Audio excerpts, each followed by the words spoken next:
दर्पण तलेव सकला प्रतिफलति पदार्थ मालिका यत्र ऋणोर्हन्तारं ऋणो सिद्धारं ऋणो वायिरीयारं ऋणो अध्यायारं ऋणो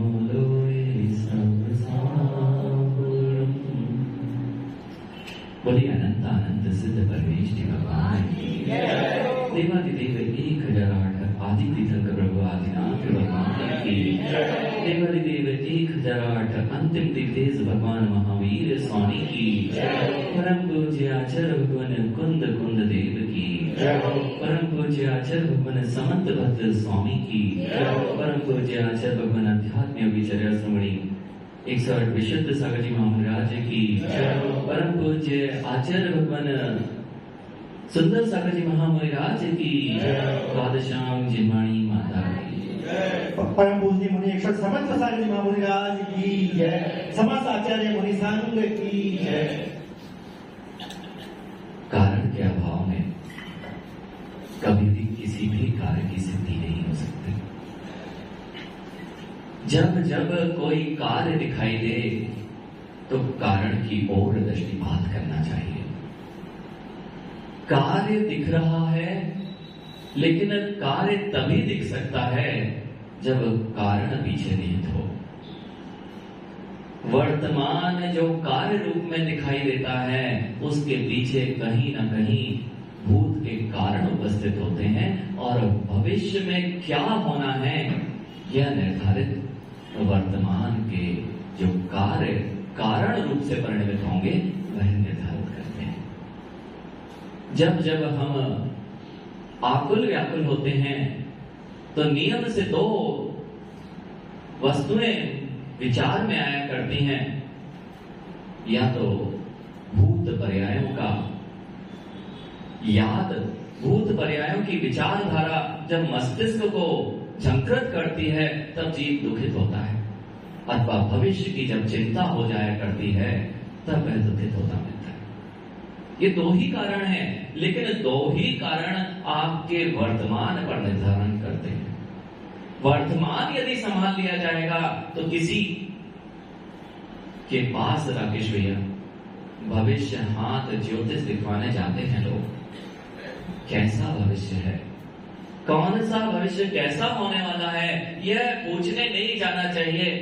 अरे जो कारण है, जैसा बीज बोया जाता है वही तो कार्य रूप से फलित होता है। वर्तमान में बीज बोने पर ध्यान नहीं जा रहा है, भविष्य के फलों की चिंता हो रही है। यही कारण है कि आप ना तो वर्तमान का पुरुषार्थ सम्यक कर पा रहे हैं और न भविष्य में पुनः यह बीज का फल जब मिलता है तो पुनः आप अपने आप को स्थिर नहीं रख पाते हैं। आप लोग सभी सुखी होना रहना चाहते हैं। सुख होने का यदि उपाय है तो इस कारण कार्य मीमांसा को समझ लेना ही है। आज तक जितने धर्म हुए सारे दर्शन जो दिखाई दे रहे हैं धर्म के नाम पर जिनका स्थापना की गई है, वे धर्म जो भी हैं वे यही तो कह रहे हैं सुखी होना है, सुखी होना है, सब जीव को सुखी होना है। एक जो भी जीव है इसलिए तो धर्म करता देखा जाता है कि मैं इनके चरणों में जाऊंगा तो सुखी हो जाऊंगा। जगत में कहीं भी चले जाइए कोई पर वस्तु तुम्हारे सुख का कारण नहीं बन सकती।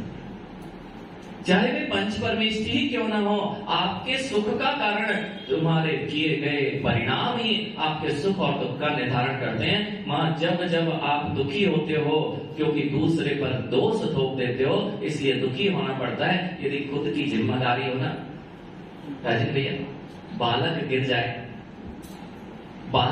जाए तो जब तक आप देखो नहीं तब तक रोता है। यानी संदीप ऐसे ही होता ना, शुभम, आपके जो छोटे छोटे नन्हे बालक हैं, जब तक वे गिर जाएं और खड़े हो जाते हैं, कोई नहीं देख रहा तो रोते नहीं है।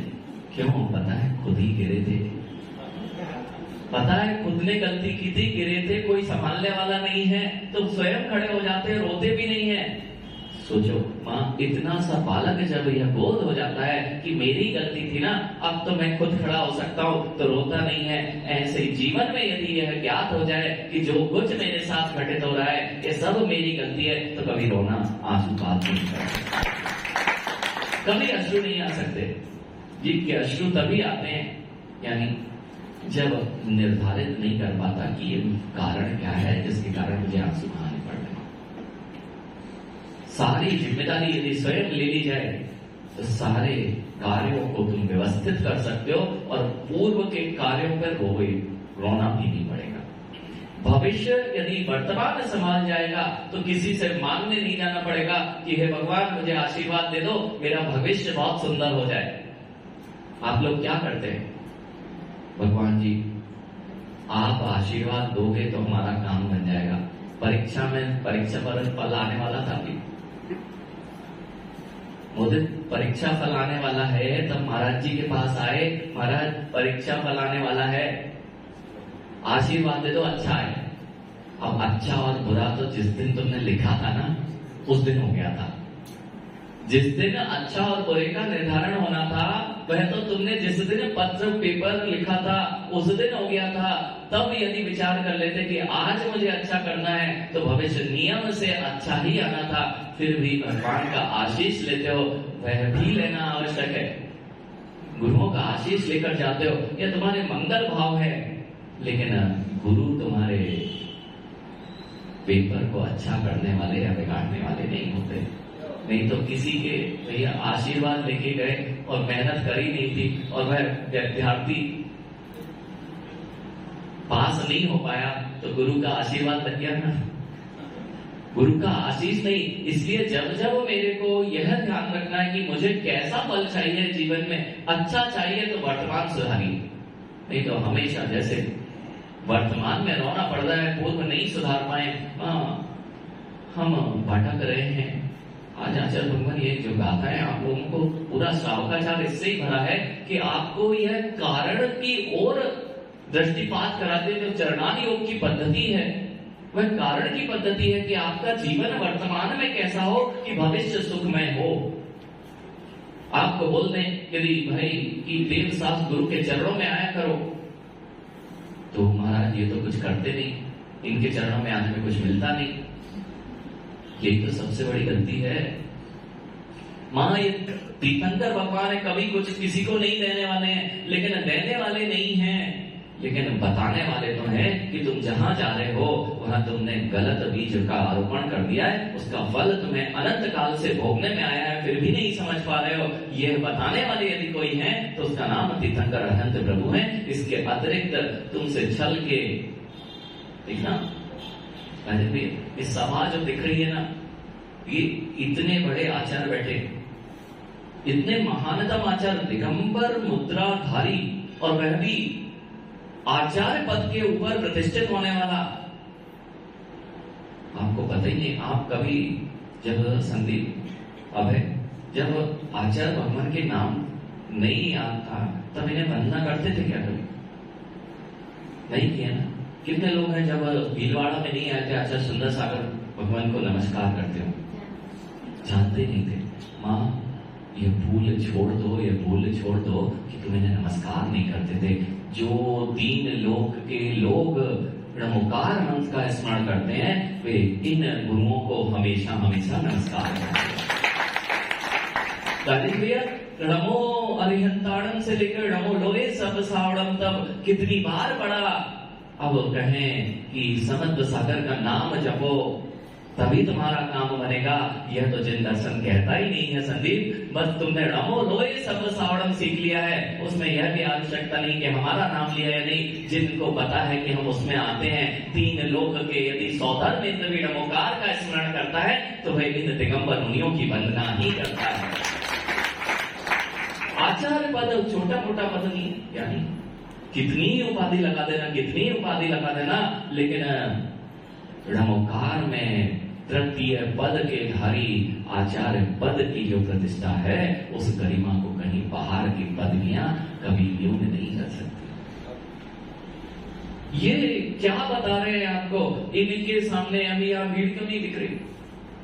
समझ में नहीं आ रहा है कि इनकी कीमत क्या है।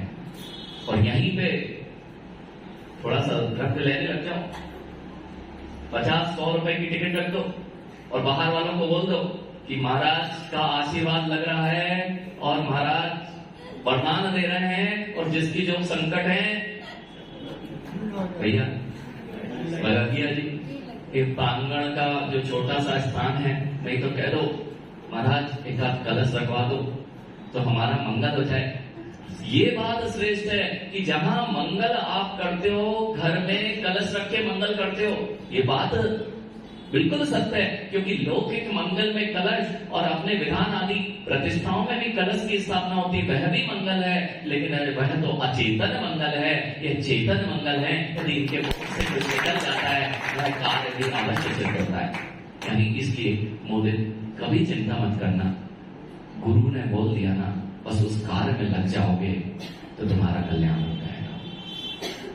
और जहां तुमने मां, कई बार ऐसा होता है आचार्य भगवान के पास आप आए और आपने कुछ इनसे समाधान पूछा और उन्होंने कहा जाओ एक नमोकार मंत्र की माला फेर लेना, और तुमने बोला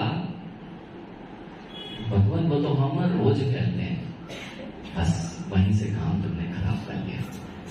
अरे तुम्हें विश्वास ही नहीं है, श्रद्धा ही नहीं है। पहले जो कहा गया था वह कार्यकारी हो या ना हो, अब यह तुम्हारे लिए मंत्र बन गया है। अब यदि यह फेर ली जाएगी तो तुरंत कार्य का सिद्धि होना नियत है। भैया एक नमोकार मन से घर की शुद्धि कर लेते हो, आधा घंटा 1 घंटा नमोकार मंत्र का पाठ कर लिया, 2 घंटे से नमोकार मंत्र का पाठ कर लिया तो घर शुद्ध हो जाता है। अरे जिनके अंतरंग में 24 घंटे शुद्ध और शुभ भाव और नमोकार मंत्री विराजमान हो और स्वयं नमोकार हो, उनसे मंगल होगा कि नहीं होगा। इसलिए मां कभी मत जाना कहीं और चरणों में, ये कुछ देते नहीं, ये कभी कुछ नहीं देते। लेकिन हृदय जी कुछ नहीं देंगे, कुछ नहीं देंगे, भगवान तो कभी मुस्कुरा के देखते भी नहीं। ये भगवान है जो आप सुबह से लेके इतने सारे अभिषेक पूजन कर रहे, लेकिन मांगोगे तो हमेशा छोटे कहलाओगे, और बिना मांगे जो मिलता है वही समा ना पाए इतना लेकर जाता है। इसलिए मांग के छोटे होना क्यों है? वेद शास्त्र गुरु के चरणों में जिस दिन श्रद्धा आ जाएगी, कहा भी है यह सम्यक दृष्टि जीव जो है नारकी नहीं हो सकता, नपुंसक नहीं हो सकता, स्त्री वेदी नहीं हो सकता है, नीच कुलों में जन्म नहीं ले सकता। लेकिन ये बात निश्चित है हमारे साथ यह सारी चीजें घटित हो रही हैं, मतलब नियम से हमने अपनी श्रद्धा में कहीं ना कहीं खोट रखी है। इसलिए वर्तमान में पंचम काल का मनुष्य बन के आना पड़ा। अब कारण दिखाई दे रहा है कि भविष्य भूत में कार्य नहीं किया है। राजन भैया भूत में कार्य नहीं किया है, इसलिए हम या आप सब इस पंचम काल में हैं और अभी भी ये नहीं समझ पाओ और उन्हीं जगह पे भटको जिसके कारण पंचम काल में आना पड़े, तो भविष्य भी और गर्त में ही है। इसलिए आज आचार्य भगवान ये सम्यक दर्शन, ये क्योंकि उपसंहार रूप यहाँ पर ग्रंथ चल रहा है, क्या करना है। हम जब जब धर्म से घबराते हैं, जिन धर्म की क्रियाओं से आप घबरा जाते हैं, मां सुख का यदि कोई कारण है तो यह चरणान योग की पद्धति, अणुव्रत हो अथवा ये शील व्रत हो, इन्हीं से सुख होगा। देखिए ना ये जो चिल्लन जी बैठे ना, ये सब बहुत चेहरे कितने मुस्कुरा रहे। शुभम देखो गुप्ती गुप्ता जी वो चेहरा मुस्कुरा रहे। अगर यही चुल्लक जी वो वहां बाजू में बैठे हैं, चुल्लक जी काफी जी, लेकिन ये चुल्लक जी जैसे दिख रहे ना, यानी सुरेश भैया अगर यही घर पे होते ना तो ये खटिया पकड़ ली होती और ना तुम वंदना कर रहे होते ना कोई सेवा कर रहे होते।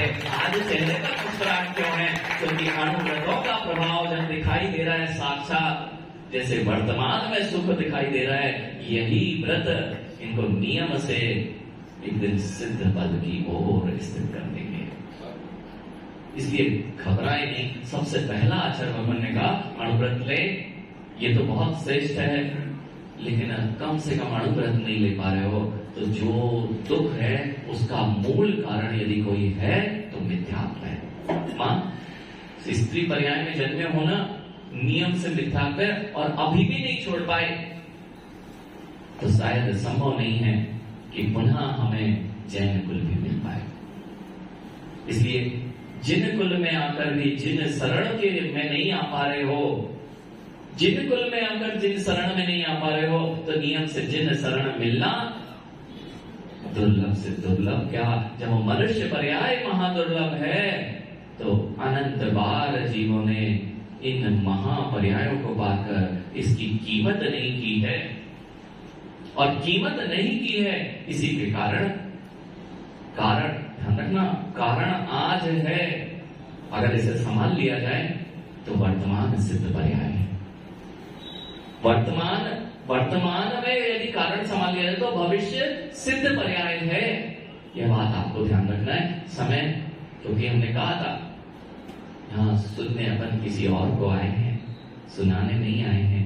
यह तो आदेश होता है, उनकी अनुकंपा होती है कि गुरु के सामने जो सीख जाएगा ना, गुरु के सामने जो सीख जाएगा ना बेटा, वो कभी गदिया जी ये बात ध्यान रखना, गुरु की डांट अथवा गुरु ने कोई आदेश दिया है यहाँ पालन कर लिया ना तो कभी किसी के सामने झुकना नहीं पड़ेगा।